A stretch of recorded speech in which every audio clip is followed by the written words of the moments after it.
specifiskas attiecības uz šo aparātu, ja citreiz es viņā šņācu, un citreiz viņš uz mani svilp, tāpēc tā.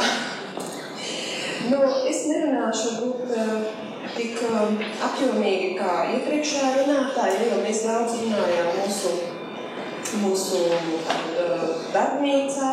Tā bija pedagoga darbnīca, bet uz viņu arī sapratu, ka bija atnākuši arī vecāki, par to mēs ļoti priecājāmies. Tātad, kas tad ir tās 3 lietas, ko mēs ieguvām no tā visu? Tātad metodika mums bija tāda. Vispirms katram bija jāuzraksta, es uzzināju, kā, un jāuzraksta 5 lietas. Un tad bija jāsanāk kopā lielākā grupā un jāpieliek pie 3.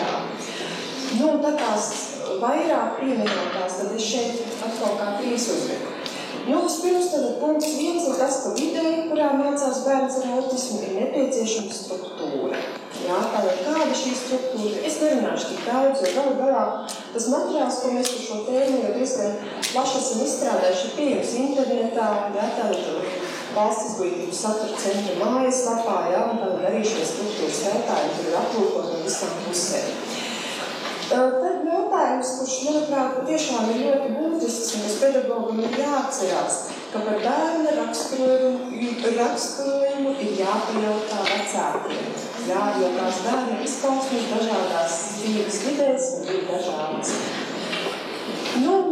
Tad tādas, zibens piezīmes, ekspresijas, tad acu kontakts nav primārais, to mēs uzzinājām, un primārā nozīme ir komunikācijas veidošanai, nevis bērna runas korekcijai un mūsu pareizībai. Tātad vispirms mums ir kaut kā nebūtu jāsazinās kaut kādiem nebūtu līdzekļiem, Tad, kad mēs to būsim panākuši, tad mēs ir par ceļiem, tad vēl kaut ko klāt mēs varēsim iet.